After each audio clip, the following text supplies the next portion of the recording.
पर सरकार का जवाब। रविशंकर प्रसाद बोले, हमने कंपनी को कोई मौके दिए फिर भी गाइडलाइंस नहीं मानी गई, अब वो कानूनी संरक्षण के हकदार नहीं।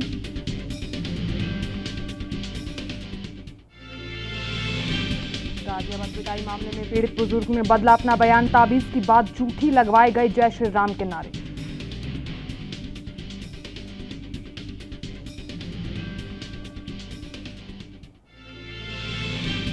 सीबीएसई के 12वीं कक्षा के मूल्यांकन को लेकर सुप्रीम कोर्ट में सुनवाई। आज कोर्ट में रखा जाएगा 12वीं का मार्किंग क्राइटेरिया।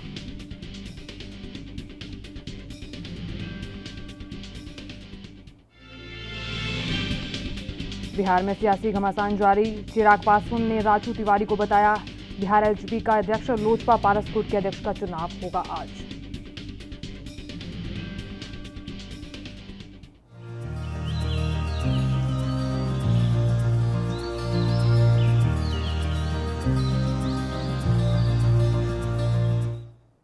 नमस्कार, एनबी न्यूज देख रहे हैं। यहां पर मैं हूं आपके साथ साधना मित्रा। राजस्थान कांग्रेस की आंतरिक लड़ाई खत्म होने का नाम ही नहीं ले रही और अभी सचिन पायलट जयपुर पहुंच चुके हैं, जहां विधायक इंद्राज गुर्जर और वेद प्रकाश सोलंकी से उनकी मुलाकात की है। तो यहां पायलट पिछले 4 दिन से दिल्ली में थे और फिर उत्तराखंड के हरिद्वार में कांग्रेस के सीनियर नेताओं से मिलने के बाद वो 5वें दिन उसके बाद वापस राजस्थान लौटे हैं। आपको बता दें, जयपुर पहुंचकर पायलट ने विधायक इंद्राज गुर्जर और विधायक वेद प्रकाश सोलंकी से मुलाकात की। इस दौरान विधायक वेद प्रकाश सोलंकी ने राज्य के मुख्यमंत्री और अपनी ही पार्टी के नेता गहलोत को लेकर अपना एक बयान दिया है। सोलंकी ने मुख्यमंत्री अशोक गहलोत को फिर कहा है कि जब तक हम आस्तिक हैं तब तक कलयुग के भगवान तक जाएंगे और कलयुग के भगवान अशोक गहलोत तब तक राजी नहीं होंगे जब तक उनकी पूजा पाठ होगी।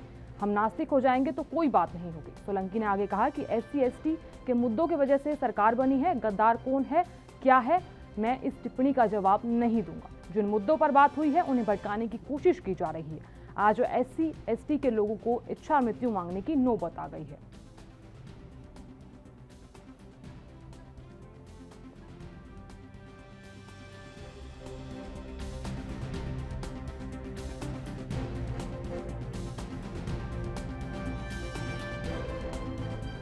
आपको बता दें, जिस तरीके से कांग्रेस में कलह है वो अब थमने का नाम ही नहीं ले रही है। यहाँ ऐसे में कल सचिन पायलट जयपुर पहुंचे और फिलहाल आप देख सकते हैं तस्वीरों में कि किस तरह से सचिन पायलट को देखा जाए तो यहाँ कांग्रेस में कलह होती दिखाई दे रही है और जिस तरीके से बयानबाजियां भी लगातार चल रही हैं और ऐसे में उनके खेमे में 2 विधायकों से भी मुलाकात की उन्होंने।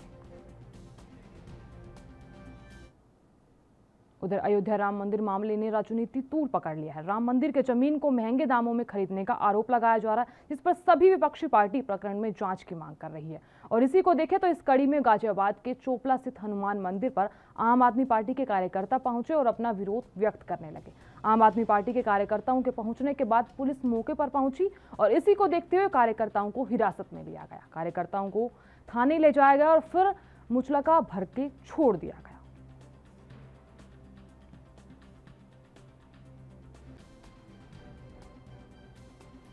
जय हिंद साथियों, मैं आम आदमी पार्टी की प्रदेश प्रवक्ता तरुणिमा श्रीवास्तव। आज गाजियाबाद के सभी पार्टी के साथी कार्यकर्ता पदाधिकारी हम लोग श्री राम जन्मभूमि पर जो हो रहे घोटाले, जो ज़मीन खरीद पर जो घोटाला हुआ है उससे दुखी होकर सच्चे भक्त श्री राम के हनुमान जी के मंदिर हम उनसे गुहार लगाने गए, पूजा अर्चना करने गए कि ऐसे दोषियों को दंड दिलवाए हो। लेकिन योगी सरकार की ये अत्याचारी जो पुलिस है, जो योगी जी ने सिर्फ लोकतंत्र का दमन के लिए रखी गई है, क्योंकि इन्हें कानून व्यवस्था तो सुधरती नहीं, लेकिन अगर कोई आम नागरिक अपने लिए आवाज़ उठा दे, प्रभु श्री राम के पर हो रहे घोटाले पर आवाज़ उठा दे, तो तुरंत वहां पर सैकड़ों संख्या में पुलिस आकर। और आइए अब आपको सुनवाते हैं असम के जल संसाधन मंत्री ने असम को आज मिली 4 फोरेंसिक लैबोरेटरीज के मिलने के बाद क्या कुछ कहा। असम में सिर्फ एक फोरेंसिक लैबोरेटरी है। आज कैबिनेट ने सिद्धांत लिया और 4 फोरेंसिक लैबोरेटरी, एक डिब्रूगढ़ में, एक सिलचर में, एक बोंगाईगांव में, एक तेजपुर में खुला जाएगा। फोरेंसिक लेबोरेटरी कम होने का कारण हम लोग ड्रग केस हो, जो केसेस फॉरेंसिक रिलेटेड है उन लोगों का कन्विक्शन में हम लोग कन्विक्शन नहीं कर पाता हूँ। तो इसीलिए कैबिनेट ने सिद्धांत लिया हम लोग आज से और 4 फॉरेंसिक लेबोरेटरी आसाम का 4 जगह में खोलने के लिए हम लोग व्यवस्था करेंगे। हम लोगों का सोशल वेलफेयर डिपार्टमेंट में जो आंगनबाड़ी में हम लोग चावल देता है, बच्चों को खिलाता है, वो चावल हम लोग बाज़ार से ख़रीदता है, बेसिकली कॉन्ट्रैक्टर लोगों से हम लोग लेता हूँ। आज से हम लोग सिद्धांत लिया वो चावल हम लोग FCI से लूँगा। मार्केट से जब लेता हूँ उस समय 30-32 रुपया 1 केजी चावल का दाम होता है, लेकिन FCI से लेने से हम लोगों का उस चावल का दाम होगा 22 रुपया। उस हिसाब से हम लोगों का करीब 8 से 9 रुपया बचेगा और सालाना हम लोगों का बचेगा कम से कम 50 करोड़ रुपया। FCI 2 तरीक़ा से चावल लेता है, एक मार्केट से लेता है वो 22 रुपया और एक सेंट्रल गवर्नमेंट से FCI लेता है, वो कोटा में 3 रुपया में चावल दिया जाता है। हम लोग FCI को भी रिक्वेस्ट किया हूँ, केंद्रीय सरकार को भी दरख्वास्त किया हूँ, असम का NFA चावल का जो कीमत है 3 रुपया वाला चावल उसका कोटा बढ़ा दे, एलोकेशन बढ़ा दे, ताकि असम गवर्नमेंट का सोशल वेलफेयर डिपार्टमेंट 3। उधर यूपी की बात करें तो यहाँ यूपी के मैनपुरी में पुलिस ने अवैध शराब के खिलाफ कार्रवाई करते हुए शराब का जखीरा बरामद किया है। दरअसल सूचना के आधार पर थाना करहल पुलिस ने गांव तेलियानी में शराब के गोदाम पर छापेमारी कर अवैध कच्ची देशी शराब बरामद की है। वहीं पुलिस ने शराब समेत 2 लोगों को गिरफ्तार कर लिया है। आपको ये भी बताते चले कि अवैध शराब के खिलाफ यूपी पुलिस लगातार दबिश देकर कार्रवाई को अंजाम देने में जुटी हुई है, जिसके चलते अवैध शराब कारोबारियों पर पुलिस का शिकंजा कसता हुआ नजर आ रहा है।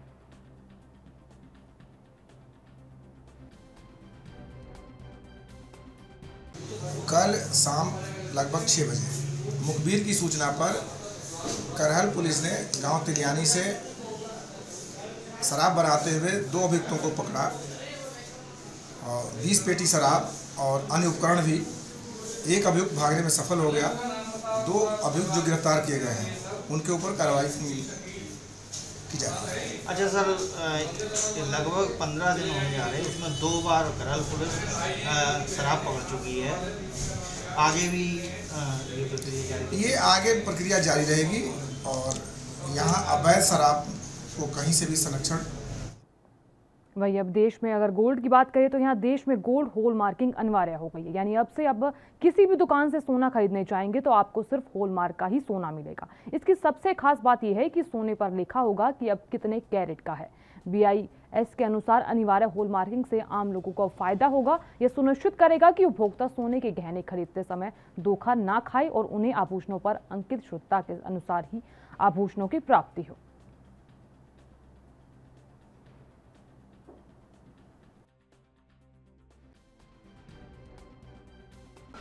आज से जो गवर्नमेंट ने हॉलमार्क के सिस्टम शुरू किया है वो सब कस्टमर्स के लिए बहुत फ़ायदा कारक है, क्योंकि हम लोग जो परचेज करते हैं उसमें हमें कोई डाउट नहीं रहता, हमें सर्टिफाइड गोल्ड मिलता है। नहीं, वैसे हॉलमार्क तो पहले भी था। हम तो 15-20 साल से हॉलमार्क ज्वेलरी बेच रहे हैं। हॉलमार्क के सामने कोई ओपोज नहीं है। बाकी की जो टेक्निकल प्रोसीजर है उसके सामने विरोध है। जो आइटम वाइज एक बिल अपलोड करो, कैसे कौन सी आइटम का कैसे सेल हुआ है उसका रजिस्टर मेंटेन करना पड़ेगा, वो सब जफा है। उधर पेट्रोल डीजल की बात करें तो यहाँ पेट्रोल डीजल की कीमतें लगातार आसमान छू रही हैं और पिछले 1 साल के अंदर पेट्रोल की कीमत में लगभग 25 रुपए का उछाल आया है। हाल ही की बात करें तो 24 पैसे बढ़ाकर पेट्रोल की कीमत 94 रुपये 65 प्रति लीटर हो गई है और इसी के साथ डीजल की बात करें तो यहाँ 13 पैसे बढ़ाकर 88 रुपये 19 पैसे प्रति लीटर की कर दी गई है। आम जनता का कहना है कि सरकार लगातार तेल की कीमतों में बढ़ोतरी कर रही है और तेल की कीमतें बढ़ने से अन्य सामान पर भी महंगाई हो रही है, क्योंकि तेल के रेट बढ़ने से आयात निर्यात में वाहनों का किराया बढ़ जाता है और वाहनों का किराया बढ़ने से अन्य खाद्य सामग्री और जरूरत की वस्तुएं भी महंगी हो जाती है। और इतना ही नहीं, डीजल के रेट की बात करें तो यहाँ डीजल के रेट बढ़ने से खेती पर साफ तौर पर फर्क दिखाई दिया है। तो यहाँ जिससे किसानों को काफ़ी परेशानियों का सामना करना पड़ रहा है। लोग पहले ही कोरोना महामारी से काफ़ी ज़्यादा परेशान हैं और यहाँ सरकार से मांग करते हुए उन्होंने कहा कि तेल की कीमतों को कम किया जाए जिससे लोगों को कुछ राहत मिल सके।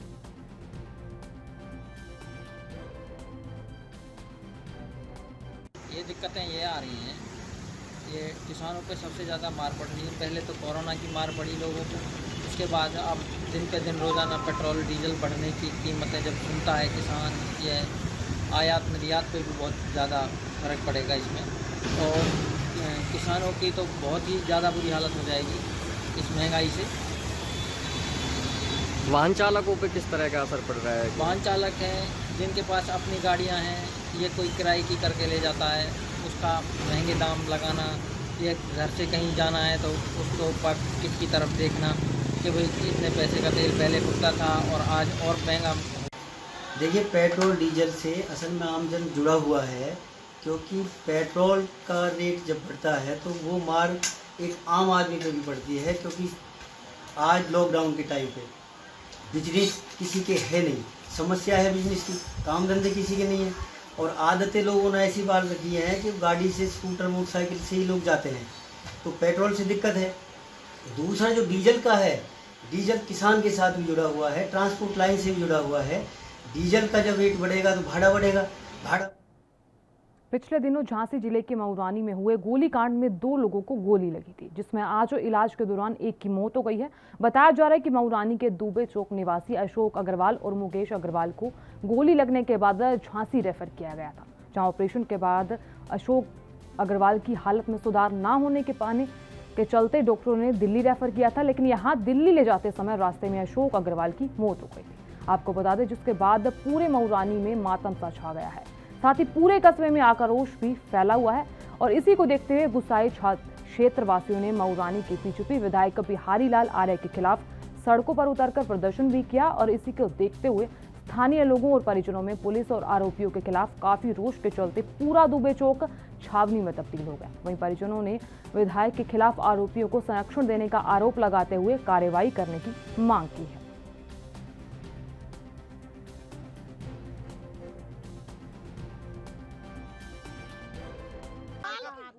पूरा सपोर्ट बिहारी लाल का है, उन्होंने करवाया, उनके कहने पे हुआ है।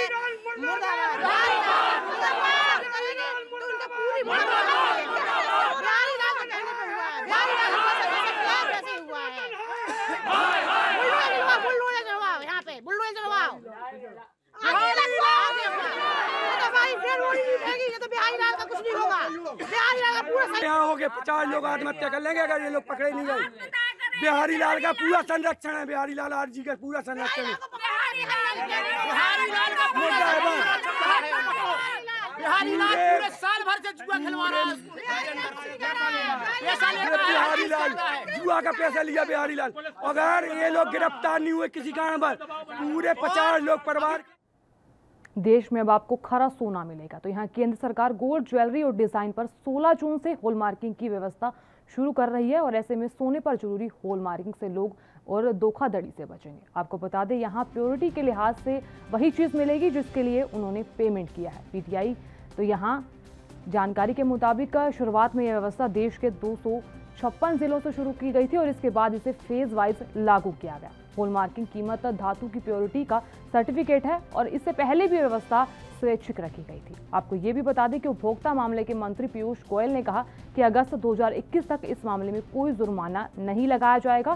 सरकार ने वर्ष 2019 में सोने के आभूषणों और डिजाइन पर 15 जनवरी 2021 से हॉलमार्किंग जरूरी किए जाने की बड़ी घोषणा की थी, लेकिन इसके बाद से समय सीमा 4 महीने के लिए 1 जून तक बढ़ा दी गई थी, और फिर से जोड़ियों की तरफ से कोरोना महामारी के चलते समय सीमा आगे बढ़ाए जाने की रिक्वेस्ट के बाद इसे 15 जून तक बढ़ा दिया गया था। यहाँ अधिकारियों के बयान के मुताबिक अगर बात करें तो यहाँ सरकार ने आभूषण क्षेत्र में कुछ इकाइयों के जरूरी हॉलमार्किंग व्यवस्था में अब छूट दी है। उदाहरण के लिए अगर बात करें तो यहाँ 40 लाख रुपए तक के सालाना कारोबार वाले आभूषण निर्माताओं को जरूरी हॉलमार्किंग से छूट दी जाएगी। अब इस व्यवस्था से उन इकाइयों को भी छूट दी जाएगी जहां सरकार की व्यापार नीति के मुताबिक का आभूषण का एक्सपोर्ट और फिर यहां आयात किया जाता है, तो यहां आभूषण का एक्सपोर्ट भी और सस्ता हो जाएगा। और इसके अलावा अंतर्राष्ट्रीय प्रदर्शनी के साथ साथ सरकार की मंजूरी वाले व्यापारियों के बीच घरेलू प्रदर्शनी के लिए भी इसमें छूट दी जाएगी।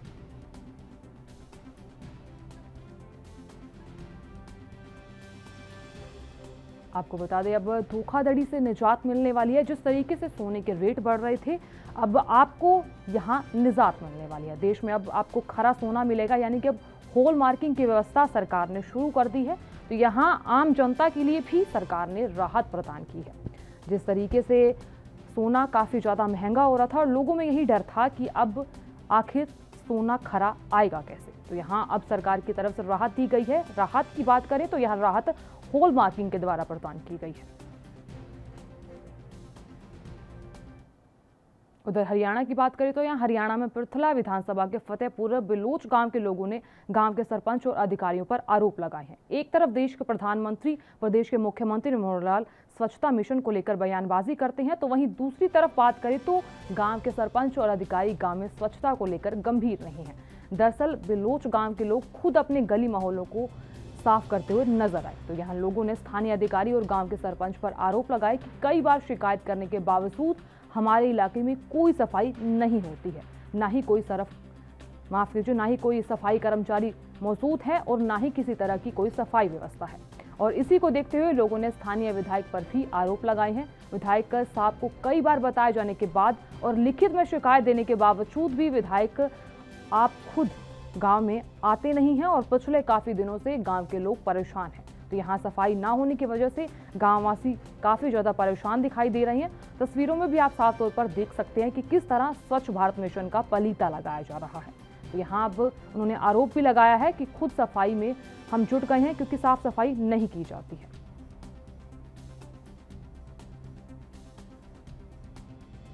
हमारा फतेहपुर बिलोच एक बहुत बड़ा कस्बा है, यहाँ 20 गांव लगते हैं।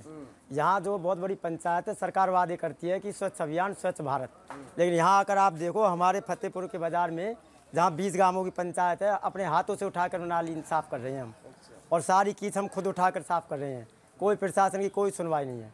हमने एप्लीकेशन लिखी लेकिन कोई कार्रवाई नहीं हुई, और सारे दुकानदार खुद मिलकर काम करवा रहे हैं, और सरपंच और जिला परिषद और यहाँ किसी भी नेता की कोई सहयोग नहीं है। विधायक से बात की है? विधायक से बात की थी लेकिन विधायक आने के लिए तैयार नहीं है। एप्लीकेशन दी है और कोई सुनवाई नहीं है। दुखी होने के वजह से कर रहे हैं, ये सरपंच सुनवाई नहीं करता, जिला पार्षद ये नहीं। और बीडीओ साहब से बात हुई थी फ़ोन पे, तो उन्होंने भी ऐसे कह दिया कि इसी प्रकार हम बहुत दुखी मन से, दुखी आत्मा से अपने यहाँ रोज़ 30 दिन करते हैं सफाई, कोई कर्मचारी नहीं आता, न कोई सुनवाई होती। भैया क्या करें, मजबूरी है, हमें यहाँ रहना, गंद में रहे, पानी में, सड़क पे पानी बह जाता, आने जाने वाले ग्राहक हैं वो भी कीचड़ में निकल के जाते हैं। सरपंच से बात हुई कभी? हाँ, सरपंच से बात हुई थी, वो कोई सुनवाई नहीं करता, कान में कटाल देता है, कान में सुनी, एक कान से निकाल दी। कितनी बार हुई है, अब तो हम मजबूरी में बड़े दुखी मन से, बड़ी इतना दुखी मन हो। उधर हरियाणा की बात कर रहे हैं तो यहाँ हरियाणा में वैक्सीनेशन को लेकर लगातार तेजी लाई जा रही है। वहीं लगातार एनजीओ और समाजसेवी ज़्यादा से ज़्यादा लोगों को वैक्सीन लगवाने के लिए लगातार प्रेरित कर रहे हैं। तो वहीं अब हरियाणा सरकार की पहल की वजह से हरियाणा में तेजी के साथ वैक्सीनेशन हो रहा है। आलम यह है कि हरियाणा के गुरुग्राम में सबसे ज़्यादा वैक्सीन लगाने में कामयाबी मिली है। तो यहाँ गुरुग्राम की बात कर रहे हैं तो गुरुग्राम में 12 जून 2021 तक 8,51,154 वैक्सीनेशन की दोनों डोज नागरिकों को लगाई जा चुकी है, और जिसमें 60,029 हेल्थ केयर वर्कर्स की दोनों डोज, 55,408 फ्रंटलाइन वर्कर्स को दोनों डोज लगाई जा चुकी है। और इसी को देखते हुए अगर बात करें तो वैक्सीनेशन को लेकर जिले के chief medical officer doctor Virendra Yadav ने कहा कि एनजीओ ने बुजुर्ग और बेसहारा लोगों को वैक्सीन लगवाने के लिए अभियान चलाया है, और इसी अभियान को देखते हुए भारी संख्या में ऐसे लोगों को वैक्सीन लगाई गई जो दिव्यांग हैं या फिर बुजुर्ग हैं और या फिर बेसहारा हैं।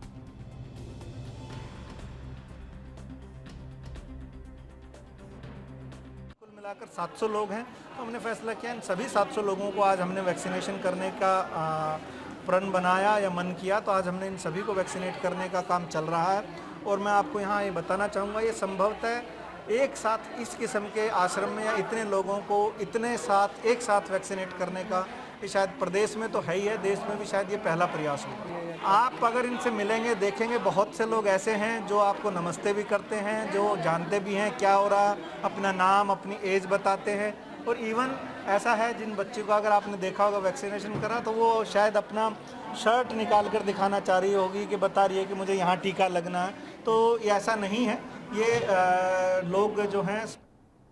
उधर कोरोना को लेकर हरियाणा सरकार ने थोड़ी रियायत दी है। लॉकडाउन में बाजार खोल दिए गए हैं लेकिन अभी खतरा टला नहीं है। तो यहाँ बताया जा रहा है कि बावजूद इसके जिस कदर भीड़ उमड़ रही है, साफ तौर पर देख सकते हैं कि किस तरह से कोरोना नियमों की धज्जियां उड़ाई जा रही हैं। तो यहाँ डराने के साथ साथ सवाल भी खड़ा कर रही है, आखिर ऐसे में कोरोना पर जीत कैसे मिल पाएगी। जिस तरीके से बाजारों में भीड़ दिख रही है, कोरोना गाइडलाइंस की धज्जियां उड़ाई जा रही हैं, आखिर ये बड़ा सवाल उठता है। बाजार में खासकर रियायत के दौरान उमड़ रही भारी भीड़ और अनियंत्रित ट्रैफिक व्यवस्था से घंटों लगने वाला स्टाम कोरोना को फिर से बुलाने लगा है। तो यहाँ बाजार में भीड़ का आलम यह है कि सोशल डिस्टेंसिंग सहित कोरोना के तय गाइडलाइंस का पालन किया जाना लोग मुनासिब नहीं समझ रहे। लोग बिना सोशल डिस्टेंसिंग और मास्क के बाजार में खरीदारी कर रहे हैं और लापरवाही बरतते हुए नजर आ रहे हैं। और इसी के अलावा सब्जी मंडी की बात करें तो सब्जी मंडी में भी बिना मास्क पहने ही दुकानदार सब्जी की बिक्री कर रहे हैं, जिसे देखने और निगरानी करने वाला कोई नहीं है। साफ तौर पर नियमों की धज्जियां उड़ाई जा रही हैं।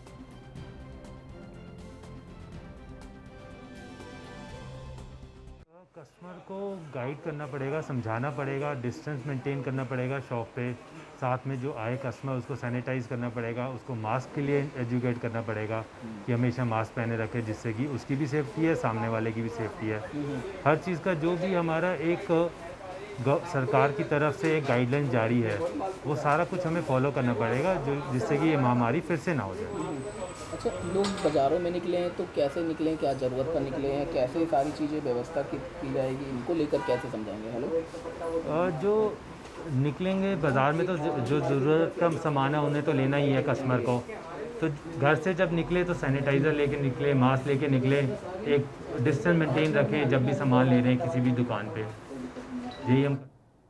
उधर हरियाणा के रोहतक की बात करें तो यहाँ बंद पड़े सीवरों के चलते किला रोड पर गंदा पानी खड़ा है, जिसके चलते किला रोड पर खरीदारी करने आने वाले ग्राहकों को भारी दिक्कतों का सामना करना पड़ रहा है। वहीं दुकानदारों का यहाँ साफ तौर पर कहना है कि निगम प्रशासन के अड़ियल रवैये के कारण किले रोड के सभी दुकानदार भूखा मरने की कगार पर हैं। एक तरफ तो लॉकडाउन ने कमर तोड़ दी है, तो वहीं दूसरी तरफ अगर बात करें तो निगम के अधिकारी और कर्मचारी इस तरफ कोई ध्यान नहीं दे रहे।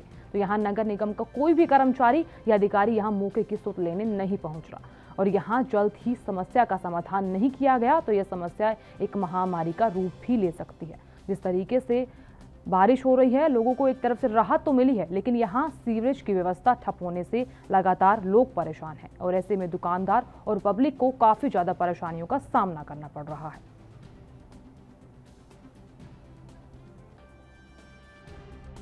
ये देख लो जी, नहर चल रही है जी यहाँ पे देखो जी क्या हाल है, ये बहुत ही गंदा हाल है, बहुत ही बीमारी चल रही है यहाँ पे। और कोरोना कोई आया नहीं यहाँ सफाई के लिए? कोई भी नहीं है जी सफाई, आप खुद देख लो क्या हाल है यहाँ का। बाजार का ये मेन बाजार है रोहतक का किला रोड, कोई वाली वारस नहीं है यहाँ का। और ये शाम को तो बिल्कुल ऐसे हो गया जैसे पूरी बाढ़ आई पड़ी है। नहीं तो अभी नगर निगम कोई नहीं आया। तो अब यूपी की बात कर लेते हैं। यूपी के सिद्धार्थनगर जिले में पूर्व सपा विधायक विजय पासवान ने जिला मुख्यालय से महाराजगंज जिले की जोड़ने वाली जर्जर सड़क को लेकर अनोखा विरोध प्रदर्शन किया। वहीं सपा कार्यकर्ताओं के साथ इस सड़क मार्ग पर पहुंचे और सड़क के गड्ढा में पेड़ लगाए गए। अब आपको ये भी बताते चले कि कई वर्षों से नौगढ़ सोहास सड़क मार्ग की हालत बेहद खराब है। जगह जगह बड़े गड्ढे हैं और साफ तौर पर आप तस्वीरों में देख भी सकते हैं कि किस तरह से लोग विरोध प्रदर्शन कर रहे हैं और अलग ही परेशानी में दिख रहे हैं, जिसकी वजह से इस सड़क पर आवागमन भी करना बेहद ही मुश्किल दिखाई दे रहा है। कारण तो आज बेहया इसलिए हम लोगों ने सुना है कि ये सरकार बिल्कुल बेहया हो गया है, निरंकुश हो गई है। हमारे योगी जी जो उत्तर प्रदेश के मुख्यमंत्री हैं, जिसको जनता ने बहुत उम्मीद से चुना था, वो भी सबसे बड़ा बेहया हो गया उत्तर प्रदेश के लिए। और जो हमारे राही जी विधायक जी यहाँ के श्यामधनी राही जी, वो भी उसी श्रेणी में उससे बड़े बेहया हो गए हैं। जनता यहाँ त्रस्त हो गई, कई बार यहाँ एक्सीडेंट हो गया, कई लोग चोटिल हो गए। इतने 5 साल बीत गया, उनके पास समय नहीं मिला, ना ही कोई एक रोड आज तक नहीं डलवाए हैं। तो जनता और समाजवादी पार्टी इस ऐसे सरकार, ऐसे योगी मुख्यमंत्री, ऐसे प्रदेश के मुख्यमंत्री को हम लोग निंदा करते हैं। आज ये बेहया इसलिए लगाया है कि उधर यूपी के सीतापुर की बात करें तो यहाँ चाइल्ड केयर की तरफ से सीतापुर जनपद के 9 बच्चों को लाभ दिया गया। जानकारी के मुताबिक जिन बच्चों के माता पिता की या फिर पिता की मौत कोरोना के चलते हुई है और ऐसे में ऐसे बच्चों को यूपी गवर्नमेंट की तरफ से 4000 प्रति माह दिया जाएगा। तो यहाँ इन लोगों को राहत प्रदान की गई है, जिससे उनका भविष्य उज्जवल हो सके। इन बच्चों को शासन की तरफ से अटल और कस्तूरबा गांधी विद्यालय में प्रवेश दिया जाएगा और ऐसे में निःशुल्क इनकी पढ़ाई लिखाई की जाएगी।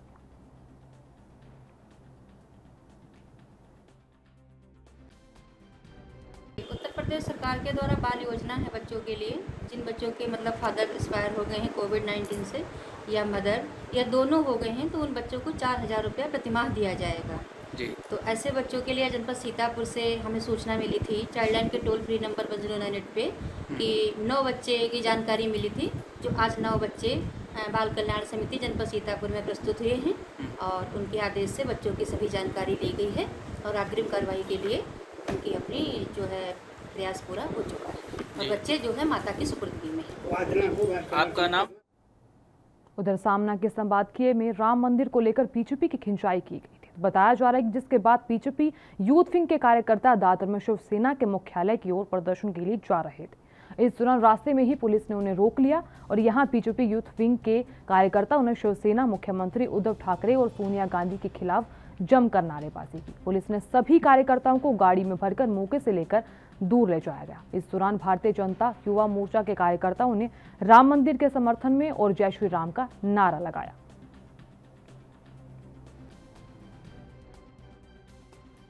जब भी युवा मोर्चा के आंदोलन हुआ, उनको अरेस्ट किया था। अरेस्ट करने के बाद हम लोग, मेरी गाड़ी इधर पार्क थी तो हम लोग चल के आए और रोड क्रॉस किया। तो रोड क्रॉस करते करते शिवसैनिक आ गए, हमारे लोगों को मारने लगे। उनके शाखा प्रमुख और बाकी लोग शिवसेना के थे। हम लोग मारे तो हम लोग FIR होना चाहिए अभी उनके ऊपर। जिन्होंने मारे 7-8 लोग थे, उनके ऊपर FIR नहीं हो तो हम लोग इधर मिलेंगे नहीं। मेरे ऊपर भी हाथ लगाया, गंदे गंदे गाली दिया, उठाए देखो।